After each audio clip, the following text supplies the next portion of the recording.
karena series hari ini adalah series spesial kenaikan dan juga pencurahan Roh Kudus. Jadi teman-teman sekalian, kita akan sama-sama diberkati. Simak dengan baik, siapkan catatannya, siapkan Bible-nya kalau perlu. Bukan perlu, memang harus sih kita siapin Bible, harus, harus banget kita siapin Bible. Jadi catat apa yang sudah sampaikan dan kita akan sama-sama diberkati. Silakan. Ya, cek apakah suara saya jelas teman-teman? Aman ya. Aman bro, silakan.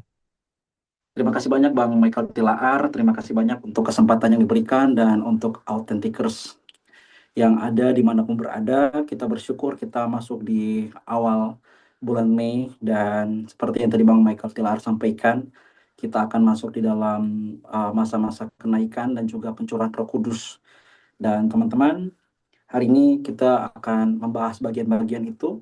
Namun sebelum itu teman-teman, sebelum kita jauh lebih dalam mendengarkan firman Allah, saya ajak kita semua ambil sikap yang baik dan mari kita satu hati di dalam doa. Mari kita berdoa. Terpujilah Tuhan Allah penyelamat hidup kami, Allah yang layak kami puji, layak kami sembah. Segala kemuliaan, sanjungan, hormat yang setinggi-tingginya hanya bagimu. Kami bersyukur ya Tuhan untuk hari ini kami semua boleh ada. Sebagaimana kami ada, itu semua karena cinta, itu semua karena anugerah, itu semua karena kasih karunia. Dan itu semua karena belas kasihan Tuhan. Kami bersyukur Tuhan untuk waktu anugerah yang Tuhan berikan kepada kami. Kami dari berbagai-bagai tempat yang ada di Indonesia dan juga di luar Indonesia, kami bersyukur bahwa kami boleh dipertemukan walaupun secara virtual, online, tapi kami percaya kuasa Tuhan tidak bisa dibatasi oleh apapun.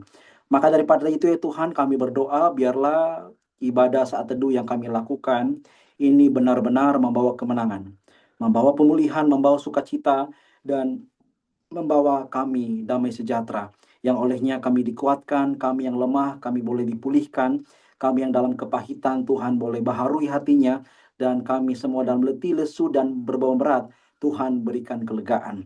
Kami berdoa ya Tuhan, agar biarlah dalam jam pemberitaan firman Tuhan, Roh Kudus ambil alih, setiap bibir kalimat yang disampaikan, tutur bahasa yang disampaikan itu benar-benar sampai kepada kami yang olehnya bukan karena keangkuhan, asumsi, tapi karena tuntunan Roh Kudus semata-mata. Berkati kami semua, berkati perangkat yang kami pakai, dan kami taruh sepenuhnya jam pemberitaan firman Tuhan ini, biarlah Tuhan menuntun, memberkati, dan menolong kami. Dalam nama Tuhan Yesus Kristus yang adalah firman yang hidup, kami siap untuk mendengarkan firman Tuhan. Amin. Baik, teman-teman yang diberkati dan dikasihi oleh Tuhan kita Yesus Kristus, Salam, damai sejahtera. Tuhan bersama kita semua. Terima kasih banyak yang di Sumatera, terima kasih banyak yang di Kalimantan, di Jawa, di Maluku, Nusa Tenggara, Papua, dan sebagainya. Terima kasih banyak teman-teman yang boleh bergabung. Saya sangat bersyukur sekali boleh ada di tengah-tengah orang-orang hebat, orang-orang luar biasa. Dan saya katakan orang-orang hebat, orang-orang luar biasa tentu bukan karena kita hebat, bukan karena kita luar biasa, tapi karena kebangkitan Kristus yang membuat kita luar biasa. Kebangkitan Kristus yang menjadikan kita hebat di dalam Tuhan. Nah, teman-teman yang diberkati dan dikasih oleh Tuhan kita Yesus Kristus, tema kita untuk seri yang pertama, nanti teman-teman akan ikuti di beberapa waktu ke depan bersama hamba-hamba Tuhan yang lain, teman-teman. Dan kita akan masuk dalam seri yang pertama, yaitu gerbang yang terbuka. Nah, sebelum kita akan jauh dalam bagian ini, teman-teman, saya ajak kita untuk buka Alkitab kita, teman-teman ya. Kita buka Alkitab kita akan sama-sama membaca bagian firman Tuhan yang menjadi landasan di dalam pemberitaan kita malam hari ini, yaitu terambil di dalam Injil Lukas, teman-teman ya. Injil Lukas pasalnya yang ke-24. Injil Lukas pasal 24, ayat pertama sampai ayat 12. Injil Lukas pasal 24 ayat pertama sampai 12. Teman-teman jika sudah dapat bisa perhatikan Alkitab dengan baik dan saya akan bacakan bagi kita semua. Firman Tuhan di bawah perikop kebangkitan Yesus. Ayat pertama. Tetapi pagi-pagi benar pada hari pertama pertama minggu itu mereka pergi ke kubur membawa rempah-rempah yang telah disediakan mereka. Mereka mendapati batu sudah terguling dari kubur itu. Dan setelah masuk, mereka tidak menemukan mayat Tuhan Yesus.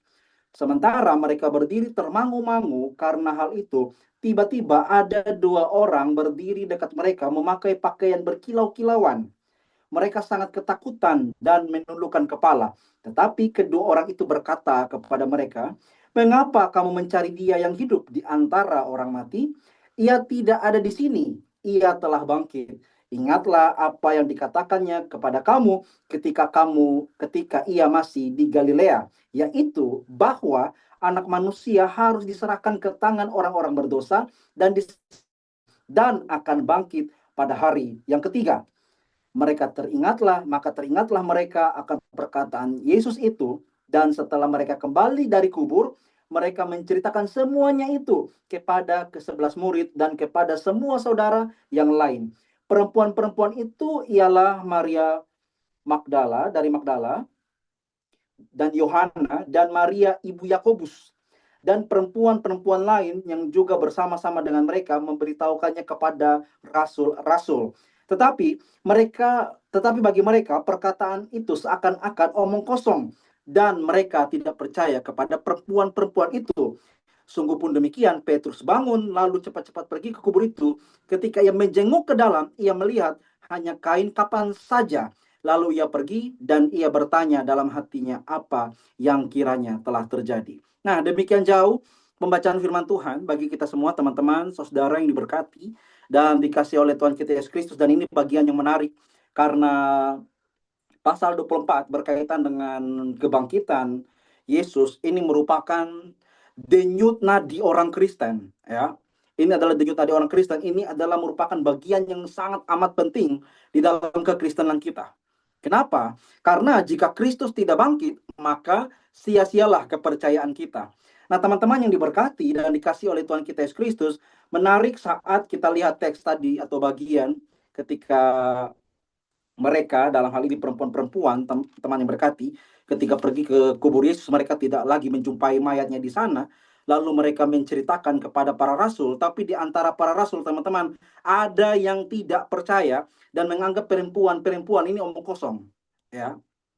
Dan menganggap perempuan-perempuan ini omong kosong. Dan yang menarik adalah apa, teman-teman yang diberkati dan dikasih oleh Tuhan kita Yesus Kristus, berkaitan dengan teks tentang kebangkitan Yesus ini, teman-teman yang diberkati, ternyata ini bukan hanya sebetulnya tidak dipercayai oleh rasul-rasul pada waktu itu, tapi teman-teman, berbicara soal kebangkitan Yesus, ini merupakan satu hal atau peristiwa yang bahkan tidak dipercayai banyak orang sampai zaman sekarang. Ya. Kenapa demikian? Karena teman-teman yang diberkati dan dikasih oleh Tuhan, banyak pertentangan, banyak hal-hal yang merujuk kepada kebangkitan Yesus itu merupakan hal yang tidak masuk akal, teman-teman, ya. Kebangkitan Tuhan Yesus merupakan satu peristiwa yang mustahil, dan bahkan itu disebut dengan halusinasi mungkin oleh para murid-murid waktu itu. Tapi teman-teman yang diberkati dan dikasih oleh Tuhan kita Yesus Kristus, saya akan ajak kita sedikit berefleksi tentang bagian ini. Kenapa? Karena tadi kita berbicara soal kenaikan dan kita akan berbicara pencurahan Roh Kudus. Tidak ada kenaikan dan tidak ada pencurahan Roh Kudus kalau Tuhan Yesus tidak pernah bangkit. Amin, teman-teman. Ini sangat penting sekali. Ini sangat powerful, dan saya ajak kita untuk merenungkan betapa dalam maknanya berkaitan dengan kebangkitan Yesus bagi seluruh orang yang percaya kepadanya. Teman-teman yang diberkati dan dikasih oleh Tuhan, ada seorang teolog yang mengatakan kematian Yesus sangat penting. Kematian Yesus sangat penting, tapi kebangkitannya sangat menentukan. Kematian Yesus memang sangat penting, teman-teman. Tapi berbicara kebangkitan Tuhan Yesus, itu sangat menentukan. Karena kalau Yesus mati, tapi dia tidak bangkit, maka celakalah seluruh orang Kristen pada hari ini yang percaya kepada Yesus Kristus. Dan sia-sialah seluruh kepercayaan yang kita bangun selama ini kalau Tuhan Yesus tidak pernah bangkit. Makanya saya pernah tertarik, ada seseorang yang berkata begini, teman-teman. Kalau ada orang yang mau menghancurkan kekristenan, tidak perlu effort, capek-capek, bakar gereja, hancurkan gereja. Tidak perlu. Cukup temukan mayat Yesus di mana, maka itu sudah otomatis menghancurkan seluruh iman orang Kristen dalam sepanjang abad, sejarah, dan segala waktu. Cukup temukan mayatnya di mana. Tapi teman-temannya diberkati dan dikasih oleh Tuhan, mayatnya tidak pernah ditemukan. Kenapa demikian? Karena dia bangkit, benar-benar bangkit, teman-teman, dari kematian, mengalahkan maut. Dan akhirnya dari situ, teman-teman, kita semua yang harusnya ya mati di dalam dosa, ketika Kristus bangkit, kita boleh bangkit di dalamnya. Makanya ada bagian firman Tuhan, teman-teman, di dalam Roma, ya. Saya lihat bagian ini teman-teman, Roma pasal 6 kalau tidak salah, ayatnya yang kelima. 4 ya. Roma 6 ayat 4 teman-teman. Dia bilang begini, dengan demikian kita telah dikuburkan bersama-sama dengan dia oleh baptisan dalam kematian. Supaya apa? Supaya sama seperti Kristus yang telah dibangkitkan dari antara orang mati oleh kemuliaan Bapa. Demikian juga kita akan hidup dalam hidup yang baru. Sebab ayat 5, jika kita telah menjadi satu dengan apa yang sama dengan kematiannya, kita juga akan menjadi satu dengan apa yang sama dengan kebangkitannya. Jadi teman-teman yang diberkati dan dikasih oleh Tuhan kita Yesus Kristus, tema kita berbicara soal gerbang yang terbuka. Gerbang yang terbuka dalam hal apa, teman-teman? Gerbang yang terbuka yang ingin saya bagikan kepada kita adalah kubur kosong yang membuktikan dia hidup. Dan itu teman-teman yang diberkati, kita semua, orang-orang yang sebetulnya tidak worth it, tidak layak, tidak pantas, boleh datang dan menyerukan ya Aba, ya Bapa. Amin teman-teman. Itu karena kuasa daripada Tuhan Yesus. Makanya teman-teman perhatikan dalam Roma lagi teman-teman ya. 8 ayat pertama dia bilang apa? Demikianlah sekarang tidak ada penghukuman bagi mereka yang ada di dalam Kristus Yesus. Dan teman-teman yang diberkati dan dikasih oleh Tuhan kita Yesus Kristus, satu hal yang unik dan yang menarik di dalam teologi Kristen kita, teman-teman yang diberkati, adalah bahwa setiap orang di dalam dunia ini mencari jalannya untuk mereka selamat. Mereka mencari Allah, mereka mencari Tuhan dan berupaya kalau dengan kebaikan mereka, dengan perbuatan saleh mereka, mereka bisa mampu dalam tanda kutip membeli surga. Dalam tanda kutip mereka sampai kepada keselamatan. Di dalam dunia ini, di luar kekristenan teman-teman, dengar baik, banyak orang yang berbondong-bondong sedemikian rupa hidup dengan sebaik mungkin, dan mereka berharap dengan kebaikan yang mereka lakukan, mereka bisa memperoleh keselamatan. Apakah bisa orang selamat hanya dia hidup saleh di dalam kehidupannya? Teman-teman perhatikan, Yesaya 64 ayat 6, dia bilang apa? Kesalehan kami seperti kain kotor. Ini menarik teman-teman ya. Kesalahan kami seperti kain kotor. Kain kotor di sana, minta maaf, merujuk kepada kain pembalut wanita zaman itu. Oke. Kain pembalut wanita zaman itu. Kitab Yesaya ditulis 700 tahun sebelum Tuhan Yesus lahir. Tuhan Yesus lahir 2000 tahun lalu. Maka itu konteksnya 2700 tahun lalu. Kain pembalut wanita zaman itu. Yang disebut kesalehan. Nah, kesalehan saja teman-teman. Sudah jijik model begitu. Apalagi kesalahan. Makanya dalam Roma pasal 3 dia bilang apa? Semua orang telah berdosa, semua orang telah menyeleweng, tidak ada yang berbuat baik, seorang pun tidak, dan tidak ada yang berguna. Karena apa? Karena semua orang telah berdosa dan telah kehilangan the glory of God, kemuliaan Tuhan. Kehilangan itu teman-teman. Makanya teman-teman yang diberkati dan dikasih oleh Tuhan kita Yesus Kristus, di dunia yang semakin fake, palsu seperti sekarang, orang-orang berlomba-lomba berupaya teman-teman, menunjukkan sifat pribadi yang ideal di dalam dirinya. Mereka menampilkan bahwa saya adalah orang hebat. Makanya teman-teman kalau kita bermain media sosial, teman-teman buka di Instagram, teman-teman akan menjumpai banyak orang cantik, banyak orang ganteng dengan LinkedIn prestasi yang mereka tunjukkan di sana. Tapi teman-teman yang diberkati dan dikasih oleh Tuhan kita Yesus Kristus, yang saya ingin katakan kepada kita bahwa orang bisa memanipulasi dengan mungkin mereka posting sesuatu yang bagus, yang orang lain enak pandang teman-teman. Tetapi mereka tidak bisa memungkiri bahwa tanpa Yesus Kristus mereka tidak mungkin selamat. Kenapa teman-teman? Karena Tuhan Yesus merupakan satu-satunya jalan, the one way orang sampai kepada Bapa. Makanya teman-teman saya katakan tadi, kesalahan kami seperti kain kotor, bahkan semua orang telah berdosa dan telah kehilangan kemuliaan Allah. Tidak mungkin dan mustahil orang bisa selamat dari dia berbuat baik, teman-teman. Ini saya tekankan, jangan salah paham, bukan kita tidak perlu berbuat baik. Tapi maksud saya adalah perbuatan baik tanpa kepercayaan kepada Kristus itu adalah sia-sia. Teman-teman yang diberkati dan dikasihi oleh Tuhan. Kenapa? Saya tekankan sekali lagi berulang-ulang. Karena ini merupakan bagian yang penting, yang powerful, mengajak kita untuk merenungkan. Kalau bukan Tuhan Yesus, kita tidak mungkin sampai di titik ini teman-teman. Dan bahkan kita bisa mengklaim keselamatan. Tidak mungkin. Yang saya katakan tadi teman-teman, semua karena kasih karunia, itu bukan oleh usaha, bukan oleh perbuatan, tapi karena pemberian Allah, anugerah yang diberikan kepada kita. Dan kita syukuri adalah apa, teman-teman yang diberkati dan dikasih oleh Tuhan, bahwa kita boleh diselamatkan, kita boleh disebut layak, teman-teman. Sekali lagi, itu bukan dari usaha dan kebaikan kita. Kenapa, teman-teman yang diberkati dan dikasih oleh Tuhan? Saya jelaskan sedikit. Berkaitan dengan kita adalah orang-orang berdosa, kita yang harusnya layak mati, layak binasa. Kenapa kita disebut orang berdosa? Kita disebut orang berdosa bukan karena kita tahu maki dulu baru kita disebut orang berdosa, tidak. Tapi bahkan dalam kandungan, kita statusnya orang berdosa. Itu disebut dengan original sin, teman-teman. Dosa asal atau dosa bawaan. Mazmur 51 ayat 7, ya kan? Dalam kandungan, dalam dosa aku diperanakan oleh ibuku. Jadi, teman-teman, bahkan sebelum kita lahir pun kita statusnya orang berdosa. Oke? Dari kita statusnya orang berdosa, jangan ajar orang maki, orang pasti tahu maki. Jangan ajar orang bohong, tahu bohong. Kenapa? Karena itu nature-nya, oke, di dalam dirinya. Dan teman-teman tahu, dosa itu adalah hutang di hadapan Allah.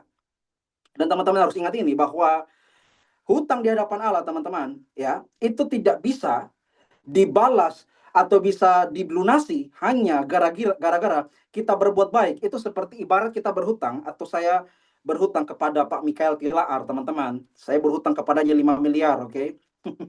5 miliar yang saya sudah tidak sanggup untuk bayar. Gara-gara sudah tidak sanggup untuk bayar, dan saya betul-betul sudah tidak ada uang lagi, saya langsung ke rumah Pak Mikael. Pak, minta maaf Pak, hari ini saya mau berhenti untuk berhutang, dan saya tidak bisa berhutang lagi. Saya tidak bisa melunasinya karena saya sudah tidak ada uang. Saya mau berhenti berhutang, tolong ampuni saya. Ketika saya katakan demikian, apakah masalah selesai dengan Pak Mikael? Tidak selesai. Kenapa? Untuk urusan kamu berhenti tidak berhutang, itu masalah kedua. Yang pertama, bayar dulu hutangmu. Ya kan? Bayar hutang dulu, toh kakak. Ya kan? Orang Kupang bilang begitu, Bang. Kakak bayar hutang dulu. Kok kakak omong, saya bilang berhenti, tapi ternyata belum dilunasi. Masalah utama harus dilunasi dulu. Dan apa yang bisa melunasi? Apa yang bisa menjadi pengganti penjamin orang itu, teman-teman yang diberkati, diselamatkan. Seperti yang saya katakan tadi, teman-teman, semua orang telah berdosa dan telah kehilangan kemuliaan Allah. Nothing, kosong, tidak punya apa-apa, tidak berguna, tidak ada yang berbuat baik.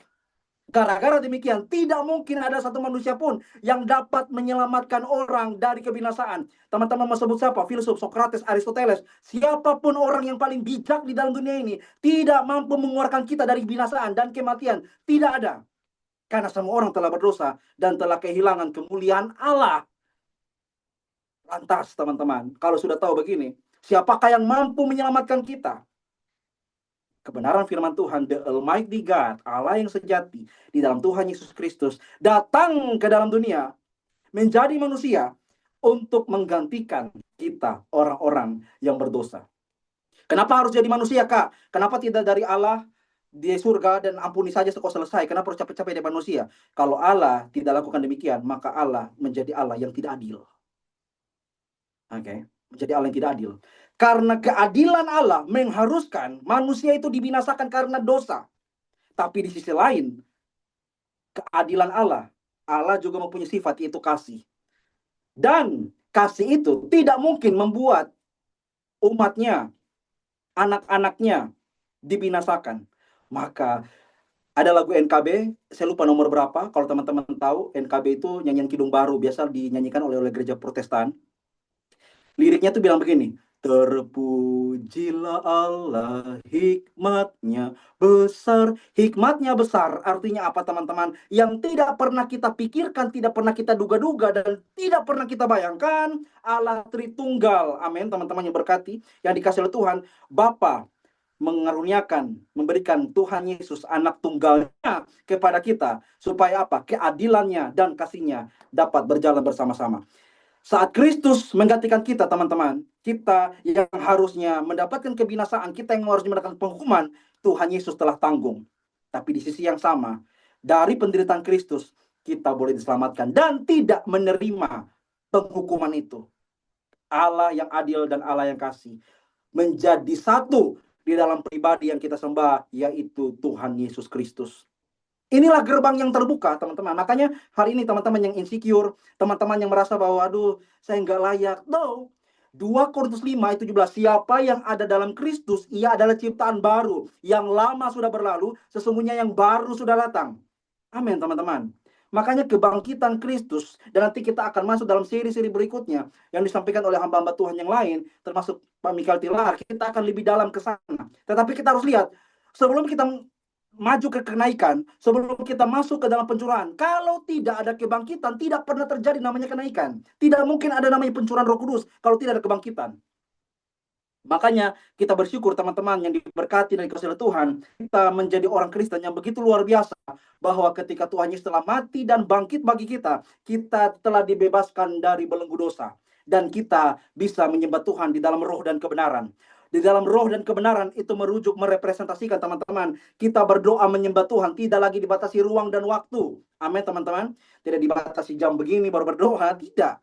Jam berapapun, dimanapun kamu berada, menghadap barat, utara, timur, selatan, tidak menjadi masalah di sana. Karena Tuhan hadir, bukan hanya hadir jauh di langit sana, tapi Tuhan hadir di dalam hidup kita. Saya kutip pernyataan atau perkataan yang sangat luar biasa dari Profesor Joas Adi Prasetya, teman-teman.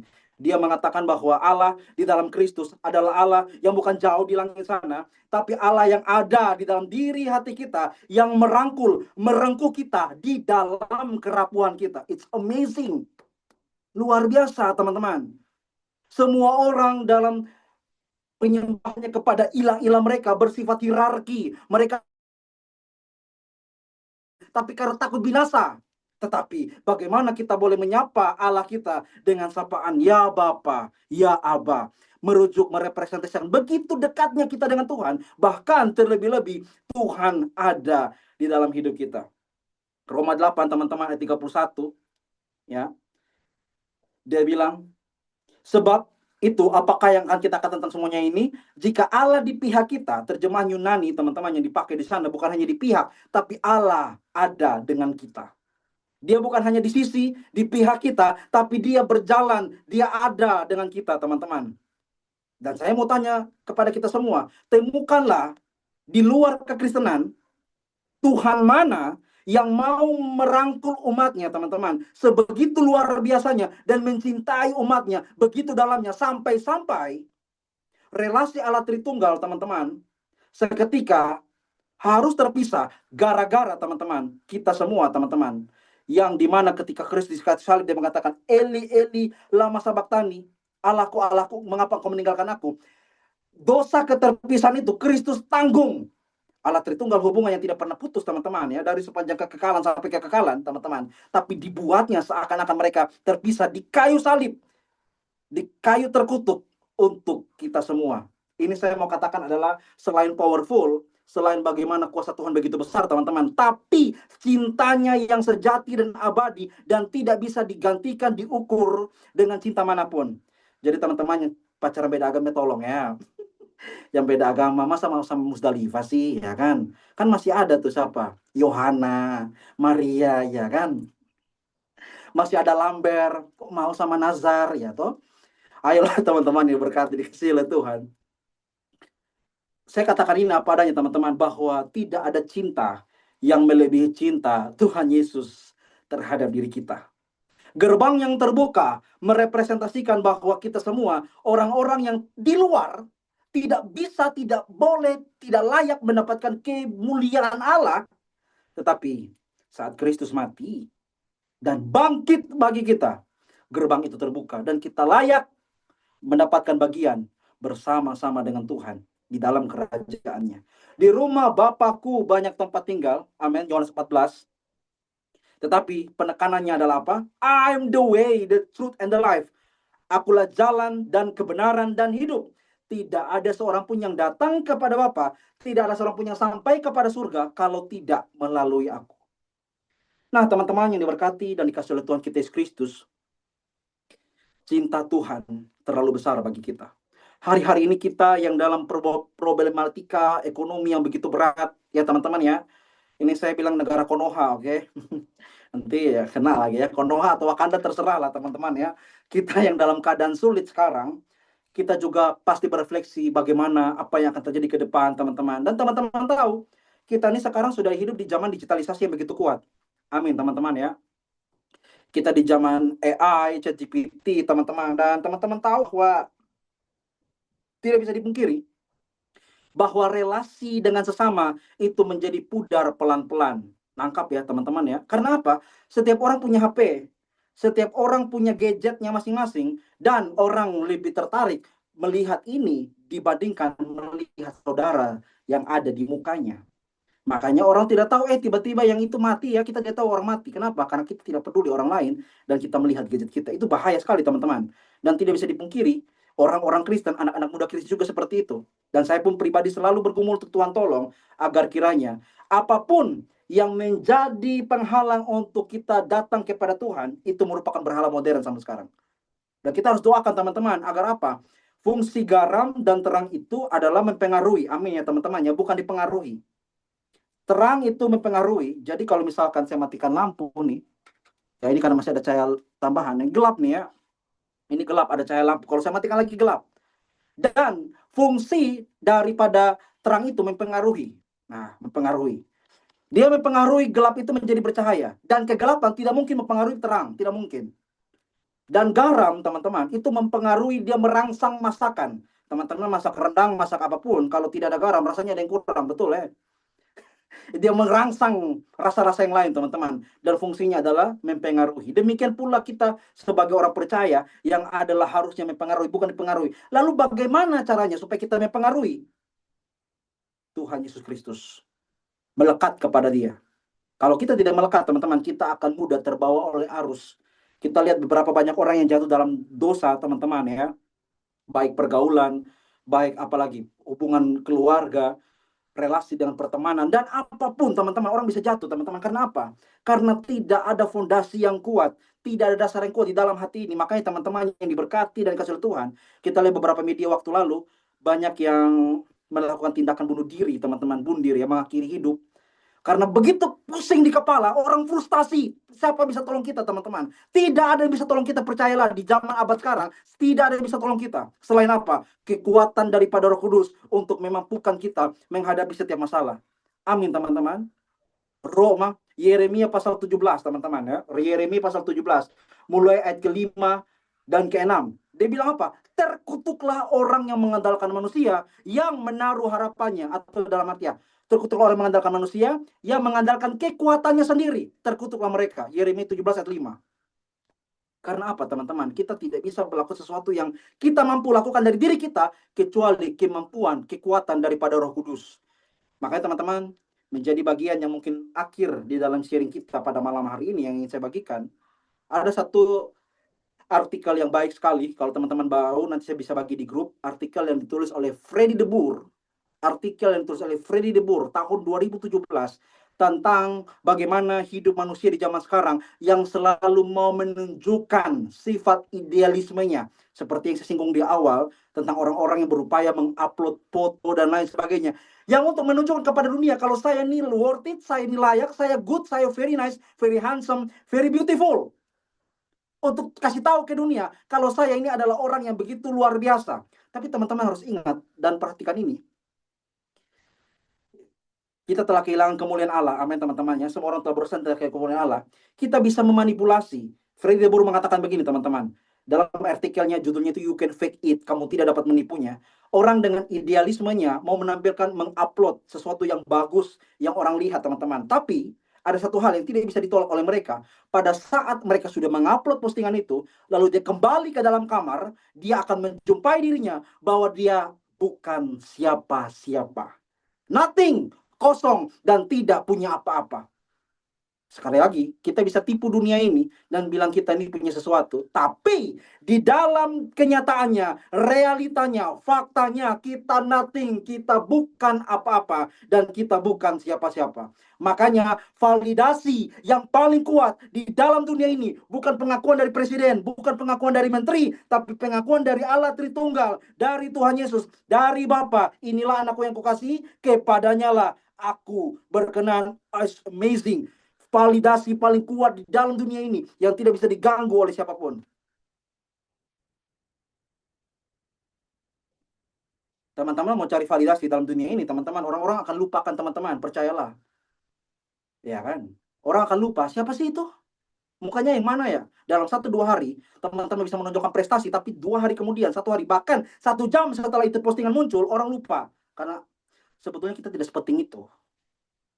Kita tidak sepenting itu. Tetapi bagi Kristus Yesus, kita begitu penting, kita begitu berharga. Sampai Kristus datang ke dalam dunia, menjemput kita, agar kita tidak masuk ke dalam kebinasaan di lubang kubur. Amin, teman-teman. Ini kemerdekaan yang begitu luar biasa. Kebenaran yang memerdekakan kita. Bahwa Tuhan Yesus begitu luar biasa. Dan sebagai hati, saya akan bagikan satu bagian firman Tuhan di dalam Injil Yohanes pasal 17 tentang doa Tuhan Yesus bagi murid-muridnya, dan itu juga merupakan doa Tuhan Yesus bagi kita semua, teman-teman.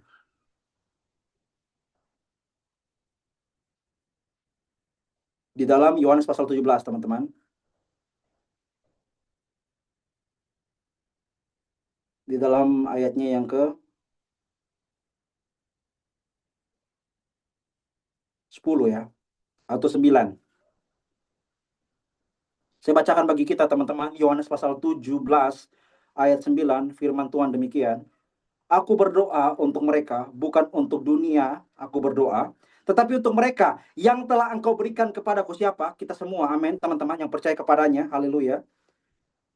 Sebab mereka adalah milikmu, dan segala milikmu adalah milikku adalah milikmu, dan milikmu adalah milikku, dan aku telah dipermuliakan di dalam mereka. Perhatikan, ini doa yang powerful, teman-teman. Kalau perhatikan doa Tuhan Yesus itu begitu luar biasa sekali, teman-teman. Bahkan perikoresis, teman-teman, ya, nanti di ayat 21, 22. Aku di dalam Bapa, Bapa di dalam aku, dan kita dalam mereka, mereka dalam kita. Wih, itu luar biasa tuh, teman-teman. Dalam persekutuan Allah Tritunggal, kita yang tidak layak nih masuk ke dalam persekutuan mereka. It's amazing. Kita perhatikan, teman-teman, ya. Dan aku tidak lagi dalam dunia, tetapi mereka masih ada dalam dunia. Dan aku akan datang kepadamu, ya Bapa yang kudus. Peliharalah mereka dalam namamu, yaitu namamu yang telah Engkau berikan kepadaku, supaya mereka menjadi satu sama seperti kita. Perhatikan. Mereka menjadi satu sama seperti, supaya mereka menjadi satu sama seperti kita. Ayat yang ke-11. Selama aku bersama-sama mereka, aku melihara mereka dalam namamu, yaitu namamu yang telah aku berikan kepadaku. Aku telah menjaga mereka, dan tidak ada seorang pun dari mereka yang binasa selain daripada dia yang telah ditentukan untuk binasa. Ini merujuk kepada Yudas, teman-teman, ya. Supaya genaplah yang tertulis dalam kitab suci. Tetapi sekarang aku datang kepadamu, dan aku mengatakan semuanya ini sementara aku masih dalam dunia, supaya penuhlah sukacitaku di dalam mereka. Aku memberikan firman-Mu kepada mereka, dan dunia membenci mereka. Mereka bukan dari dunia, sama seperti aku bukan dari dunia. Perhatikan, teman-teman. Aku tidak meminta supaya Engkau mengambil mereka dari dunia, tetapi supaya Engkau melindungi mereka daripada yang jahat. Amin, teman-teman. Kita bersyukur. Orang tawar pornografi, orang tawar narkoba, minum mabuk, alkohol, dan lain sebagainya, Tuhan masih pelihara kita, puji Tuhan, ya. Karena Bapa melindungi kita atas doa Tuhan Yesus. Ini luar biasa, teman-teman. Saya baca ini merinding sekali, karena ini luar biasa, teman-teman. Bagaimana Tuhan yang kita sembah, bukan dia yang jauh di langit sana, tapi sekali lagi, dia yang ada di dalam hidup kita dan hati kita. Ini luar biasa, gerbang yang terbuka luar biasa sekali. Kuduskanlah mereka dalam kebenaran, firman-Mu adalah kebenaran. Sama seperti Engkau mengutus aku ke dalam dunia, demikian aku mengutus mereka ke dalam dunia. Dan aku menguduskan diriku bagi mereka, supaya mereka pun dikuduskan dalam kebenaran. Dan bukan untuk mereka ini saja aku berdoa, tetapi, perhatikan, teman-teman, siapa? Untuk orang-orang yang percaya kepadaku oleh pemberitaan mereka. Dan bersukacitalah kita setiap hari ini yang sudah terima Tuhan Yesus Kristus sebagai Tuhan, Allah, dan Juru Selamat secara pribadi, teman-teman. Perhatikan, ini menjadi bagian kita. Kita klaim bukan karena kita adalah seorang yang worth it, layak, tidak. Tapi sekali lagi, karena darah Tuhan Yesus, kebangkitannya, yang memampukan kita ada di dalam pengudusan, kekudusannya, dan kebenarannya. Dan bukan hanya mereka saja aku berdoa, tetapi untuk orang-orang yang percaya kepadaku oleh pemberitaan mereka. Supaya apa? Perhatikan. Supaya mereka semua menjadi satu sama seperti Engkau, ya Bapa, di dalam aku, dan aku di dalam Engkau, agar mereka juga di dalam kita. Perhatikan. Supaya mereka semua menjadi satu, sama seperti Engkau, ya Bapa, di dalam aku, dan aku di dalam Engkau, agar mereka juga di dalam kita, supaya dunia percaya bahwa Engkaulah yang telah mengutus aku, dan aku telah memberikan kepada mereka kemuliaan yang Engkau berikan kepadaku, supaya mereka menjadi satu, sama seperti kita adalah satu. Hubungan relasi Allah Tritunggal, Bapa, Anak, dan Roh Kudus, ketika Bapa melihat Yesus, itu tidak ada cacat. Tidak ada celah. Itu very nice, very handsome, very beautiful. Sangat-sangat perfect. Luar biasa. Demikian pula Yesus memandang Roh Kudus memandang Bapa, itu juga demikian. Tidak ada cacat, tidak ada celah. Very nice, very beautiful, very handsome, sangat perfect. Tetapi teman-teman, kita juga mendapatkan kebagian itu ketika Yesus berdoa, aku di dalam Bapa, Bapa di dalam aku, dan juga supaya mereka bersatu di dalam kita.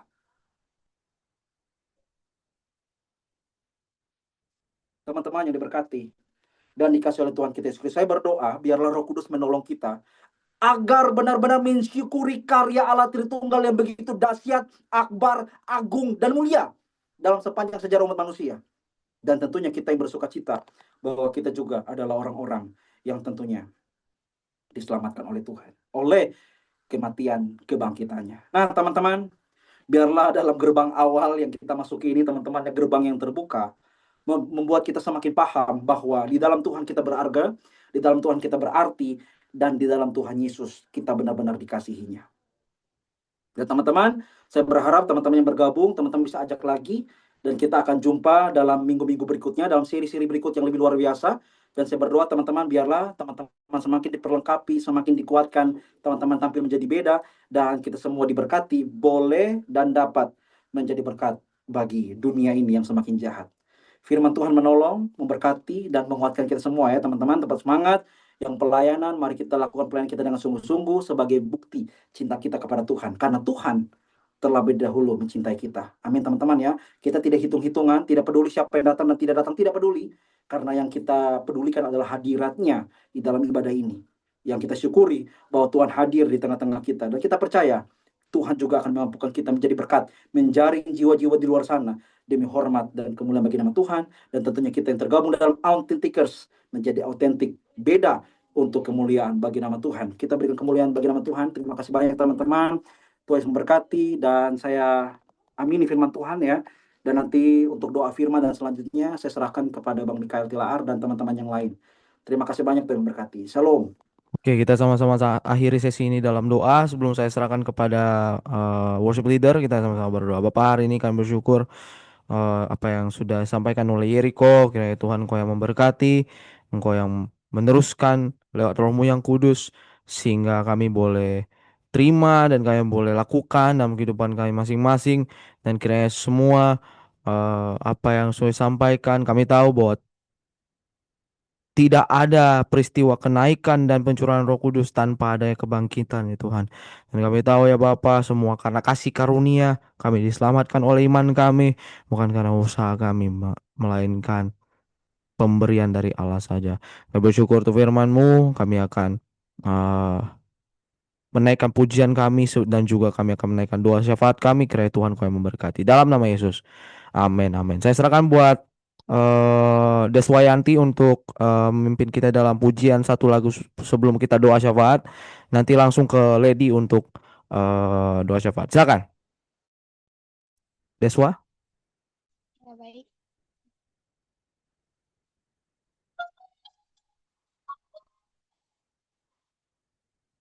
Sekali lagi kita memuji Tuhan lewat pujian dulu sejuta rasa.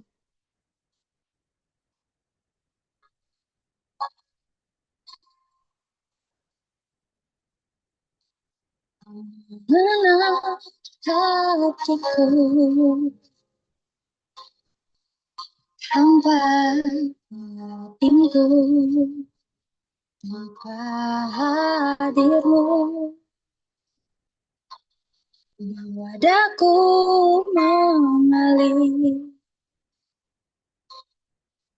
berlalu dalam hangatnya kasihmu sejuta rasa di jiwa rindukan kalungmu Bapa izinkan ku untuk menyembah